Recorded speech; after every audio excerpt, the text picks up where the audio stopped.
pregabalina, duloxetina, amitriptilina, gabapentina, tramal, morfina, nimesulida, diclofenaco, enfim, uma infinidade de remédios que vão virando um ciclo vicioso e que na verdade não tratam sua dor, só escondem os sintomas. A gente precisa quebrar esse ciclo, a gente precisa investigar, identificar a causa das suas dores e te tratar da forma adequada.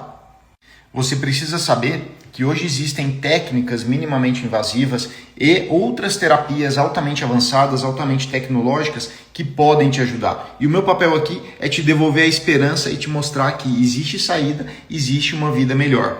Se você passa por essa situação ou conhece alguém que está nesse ciclo que parece que não tem mais saída e a vida já foi embora, entre em contato comigo, compartilhe esse vídeo, siga o meu perfil, porque certamente eu posso te ajudar junto com a minha equipe aqui na clínica.